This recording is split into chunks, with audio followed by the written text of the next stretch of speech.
The stable door was already shut when Eli Mercer stepped inside, and for one hard second, it looked like he was the reason it had been closed. The air inside was thick with heat and the sharp smell of hay. Light slipped through the cracks in the wooden boards and cut across the dirt floor in thin gold lines. In the far corner, on a pile of old straw, a young girl sat with her knees pulled tight to her chest. She wore a torn shirt that hung loose from one shoulder and barely reached her thighs. Her legs were bare, marked with bruises in shades of yellow and dark purple that had not yet faded. When Eli's shadow crossed over her, she flinched as if she expected the next blow to come from him. Eli stopped where he was. He removed his hat slowly and held it against his chest. He did not speak right away, and his eyes moved around the stall instead. He saw the iron ring bolted into the wall. He saw the short length of chain lying in the straw. He saw the latch on the outside of the door and knew at once it had been fastened from beyond the stable. Then he saw her wrists. Red marks circled them, rubbed raw. The girl swallowed hard. Her lips trembled, but she forced the words out in a cracked whisper. "My father, 3 times a day." Her eyes shifted toward a wooden post beside her. Eli followed her gaze. Carved into the post were 3 shallow cuts, clean and even. Not wild scratches, not careless marks. 3 straight lines. Morning, midday, night. She did not cry. That was what struck him most. There were no tears left in her eyes, only a quiet waiting. "He drinks," she said softly. Then he locks the door." Eli felt something move deep in his chest. It was not just anger. It was shame. He had known Silas Whitfield for years, a small horse trader who spent too much time at the Long Branch Saloon in Dodge City, a man who laughed loud when he won at cards and blamed others when he lost. Silas had once told Eli that his daughter was sickly and hard to manage. Folks in town had whispered that Silas owed money and that a piece of land in his daughter's name might help clear his debts. What Eli saw in that stall was not sickness. It was control. The girl's name was Clara Whitfield. She was 18, old enough to speak for herself, but in Ford County, a father's word still carried heavy weight, and daughters were expected to obey without question. Clara watched Eli the way a trapped animal watches a man holding a rope, waiting to see which side he stood on. Outside, boots crunched on gravel. Silas Whitfield was coming back from the well. Eli's mind worked fast. If he walked away now, Clara would count 3 more marks before the sun went down. If he stepped between father and daughter, he would step into trouble. The law in Dodge City did not always favor girls over fathers. Eli had once watched a drunk man break his own home apart. He had stayed quiet then. He had told himself it was not his business. He had hated himself for that silence ever since. He was not about to do it again. Silas stopped short when he saw Eli standing by the stable door. He set his bucket down slowly and wiped his mouth with the back of his hand. He smiled, but the smile did not touch his eyes. "She gets dramatic in the heat," Silas said lightly. "Girl's got a wild streak." Eli did not answer at once. He stepped just enough to block Silas's view into the stall. "She's locked in," Eli said calmly. Silas shrugged as if it meant nothing. "She runs off. I keep her close. That's called raising a child." Clara stayed still behind him. She did not speak. She did not defend herself. She only watched. Eli had come to buy a bay gelding. Instead, he had found this. "I'll take the gelding," Eli said steady, "and I'll hire her for the drive back to my ranch. I need help. I'll pay fair." Silas's smile faded. "She ain't for hire." "She ain't livestock either," Eli replied. The words hung heavy between them. Silas moved first. No warning. Just a fist flying fast with the sour smell of whiskey on his breath. And the punch hit Eli's shoulder. A second swing followed, wild and angry, but Eli caught him by the shirt and drove him back into the stable wall. The boards shook. A horse kicked inside its stall. Dust rose into the hot air. Silas fought like a cornered animal. Eli fought steady. One hard hit to the ribs. One shove that sent Silas stumbling into a feed barrel. Clara moved then. She grabbed a handful of straw and threw it into her father's face. It was not brave in the way stories often tell. It was desperate. But it was enough. Eli reached for the key hanging on a nail by the door. He unlocked the stall and stepped between Silas and the girl. "If I hear you laid a hand on her again," Eli said low and firm, "I'll come back with the law, and I won't come alone." Minutes later, Eli's wagon rolled away from the Whitfield place. Clara sat beside him, wrapped in an old canvas coat he kept behind the seat. She stared straight ahead and did not look back. Behind them, Silas stood in the yard, his lip bleeding, his eyes cold and sharp. He was not thinking about fists anymore. He was thinking about the law. The wagon wheels ground over the dirt road as they left Dodge City behind. The Arkansas River shimmered under the afternoon sun as they crossed at a shallow bend. Eli did not press Clara with questions. He handed her a tin cup of water and let silence sit between them. "You're safe here," he told her when his ranch finally came into view. She nodded, but her eyes drifted toward the horizon as if she still expected someone to come riding after them. That first evening, when the sun began to sink and shadows stretched long across the yard, Clara stiffened. Eli noticed the way her shoulders tightened. He knew it was one of the hours she had carved into that post. Morning, midday, night. Instead of speaking about it, Eli handed her a bucket and asked her to help feed the horses. They moved from stall to stall together. The simple work filled the space. The moment passed without a locked door, without heavy boots stepping toward her. When the sky darkened and nothing happened, something small shifted inside her. Not trust, not yet, but maybe the start of it. The next morning, Eli rode into Dodge City and stepped into the sheriff's office. Tom Callahan sat behind his desk with his boots resting on top, hat tipped back. He listened as Eli spoke. He did not interrupt. "Locked stall," Eli said. "Marks on her wrists. 3 times a day." Tom rubbed his jaw slowly. "You stepped into something," he said at last. "I know." Tom leaned forward. "Silas filed a complaint this morning. Says you kidnapped his daughter." The words settled heavy in the room. "In this county," Tom added carefully, "a father still carries weight." Eli understood what he meant. Blood often spoke louder than bruises. When Eli returned to the ranch that afternoon, Clara stood by the fence watching the road. She must have felt it before he saw it. Just before sunset, she spoke without turning around. "He won't stop," she whispered. Eli followed her gaze. Far down the road that led from Dodge City, a thin line of dust was rising into the summer sky. The line of dust grew thicker as it moved closer, rising slow and steady against the pale Kansas sky. Clara did not run. She did not hide.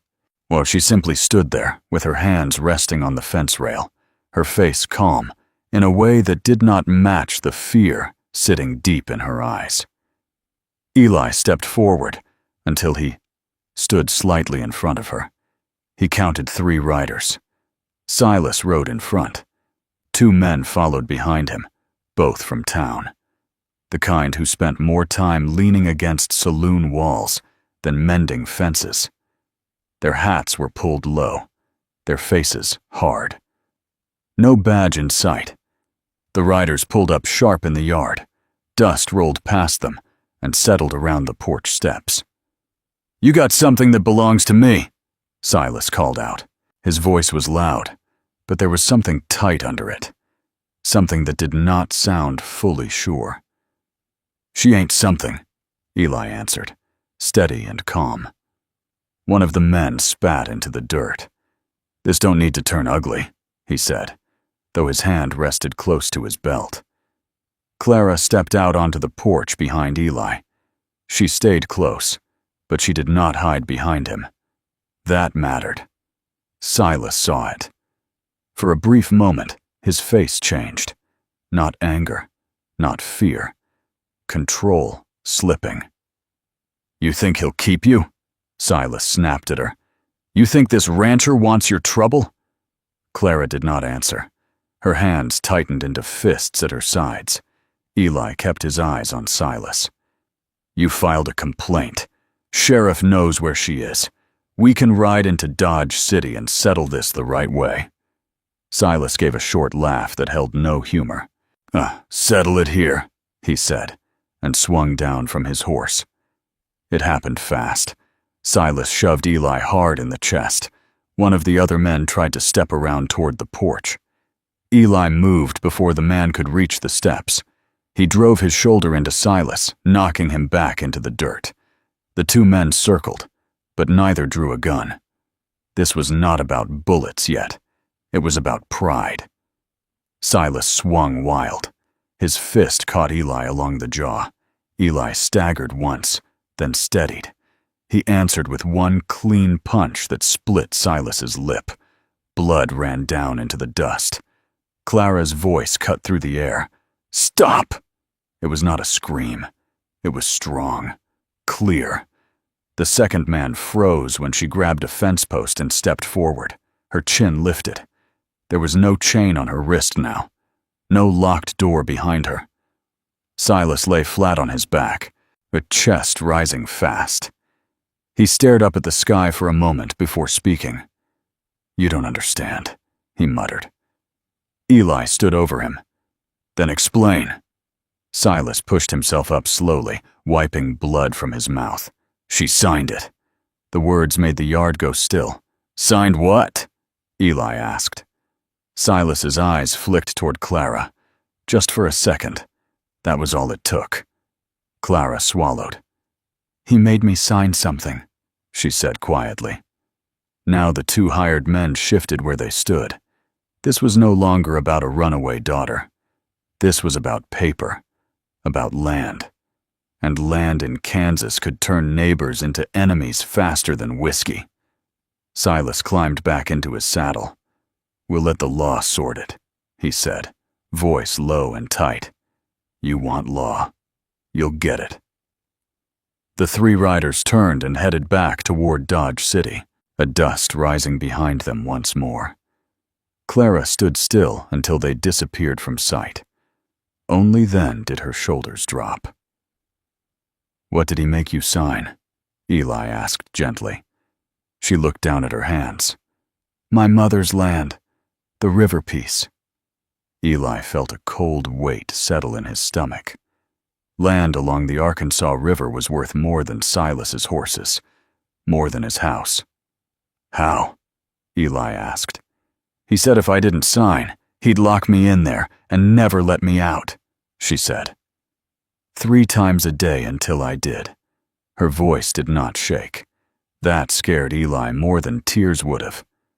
The next morning they rode into Dodge City together. The town felt heavier than usual. People watched as they passed. News traveled fast in places like this. Faster than horses.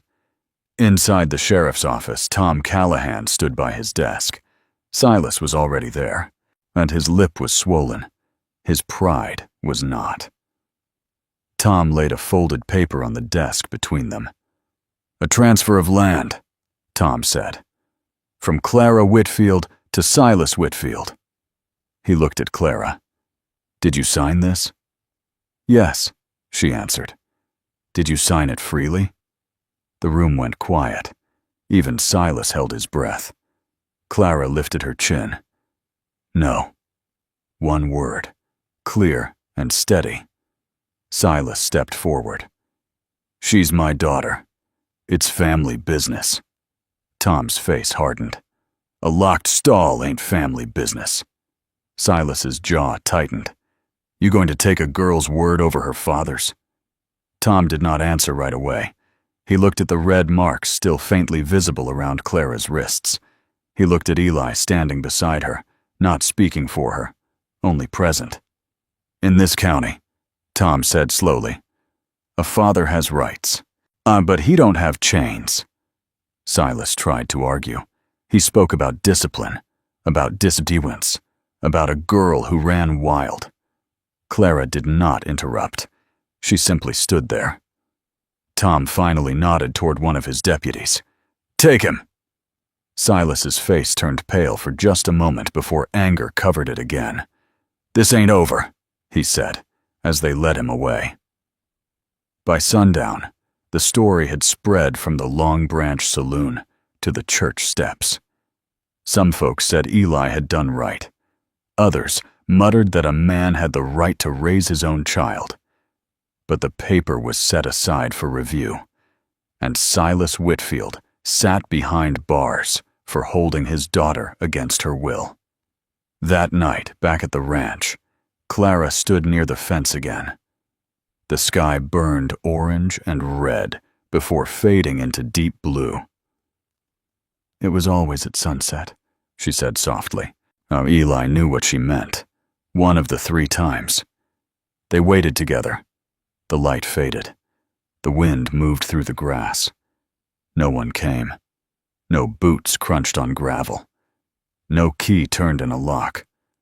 Clara let out a slow breath. For the first time since Eli had seen her in that stall, her eyes filled with tears. "I thought no one would ever believe me," she said.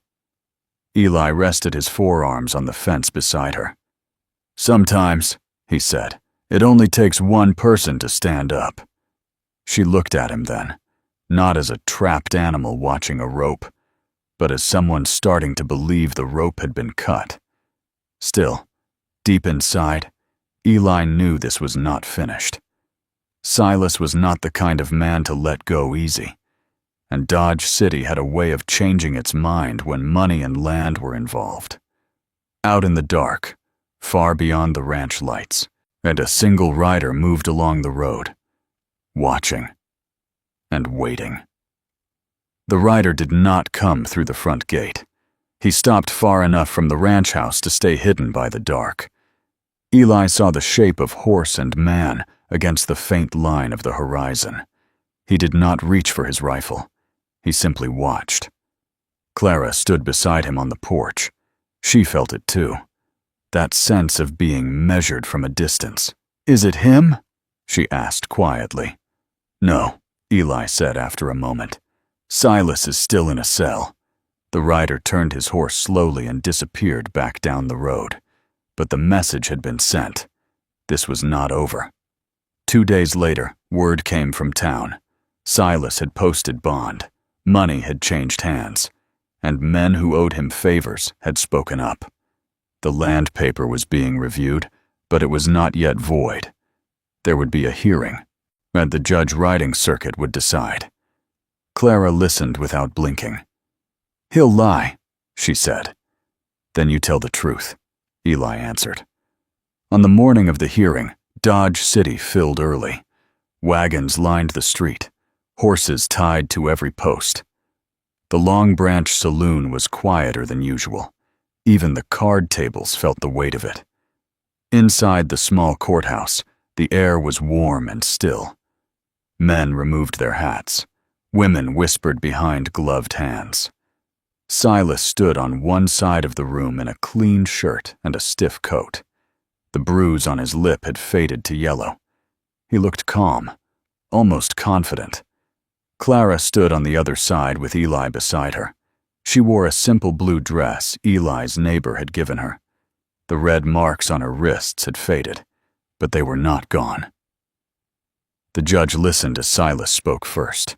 Well, he talked about a stubborn daughter, about discipline, about land meant to stay in the family. He said she had signed freely, that she had been confused and influenced by an outsider. He did not once mention the stall. When it was Clara's turn, the room felt smaller, She stepped forward alone. "Did you sign this paper?" the judge asked. "Yes." "Were you forced?" Clara did not rush her answer. "He locked me in the stable," she said.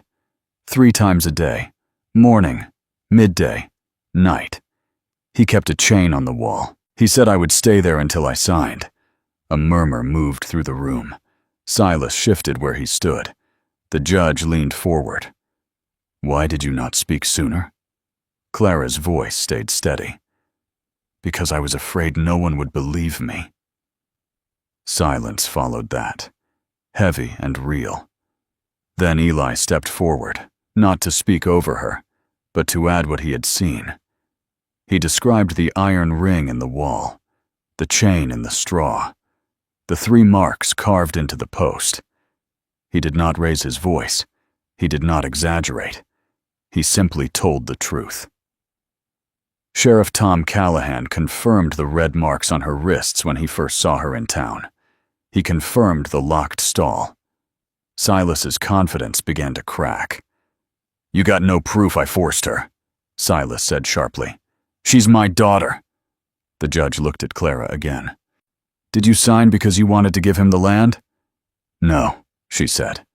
One word. Strong. The judge sat back in his chair. "A signature given under threat is no signature at all," he said firmly. "The transfer is void." The room broke into low voices, some relieved, some angry. "And as for the confinement," the judge continued, "this court does not accept chains as discipline." Silas's face drained of color. He was fined heavily and ordered to stay away from Clara. The land remained in her name. For the first time, the law had not chosen blood over truth. Outside the courthouse, Clara stepped into the sunlight and stopped. She looked up at the wide Kansas sky.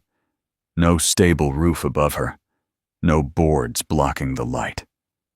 "It's over," Eli said quietly. She shook her head once. "It's starting." Back at the ranch, the days moved slower and steadier. Clara worked beside Eli in the fields. She learned the rhythm of the land, planting, watering, mending fence. The first time sunset came without fear. She did not notice at first. She was laughing at something one of the ranch hands had said. Then she stopped and looked west. The sun dipped low. No locked door, no boots in gravel, no key turning. Tears filled her eyes, but this time they were not from pain. Weeks passed. One afternoon, a letter arrived from a lawyer in Wichita. Silas had sold what little he had left to pay debts and fines. He was leaving Ford County. Some said he was headed south. Others said west. No one cared much where.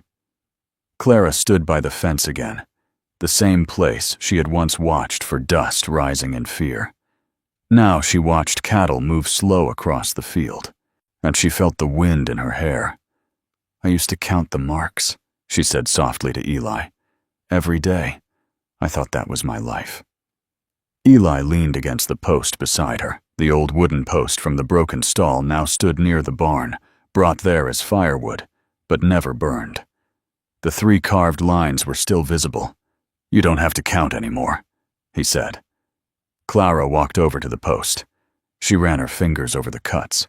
Then she picked up a hammer resting on a barrel nearby. Without hesitation, she struck the post once, twice, 3 times. The wood split down the middle. The marks were gone. That evening, as the sky turned gold and then deep blue, Clara sat on the porch steps. She did not stiffen. She did not brace for pain. She breathed. Eli sat a few feet away, giving her space but not leaving. You didn't have to help me," she said after a long silence. "Yes, I did," he answered. She looked at him. "Why?" Eli thought about that summer afternoon in the stable, about the chain, about the way she had not cried. "Because I stayed quiet once before," he said, "and I won't do that again." The wind moved through the tall grass. Crickets began to sing. Clara smiled, small but real. 3 times a day, she said softly. That's how often he tried to break me. She looked out at the open land. But it only took once for someone to stand between us. The ranch lights glowed warm against the dark. No dust rose on the road. No rider watched from the shadows. The clock that had once ruled her life was gone. Not because time changed, but because fear did.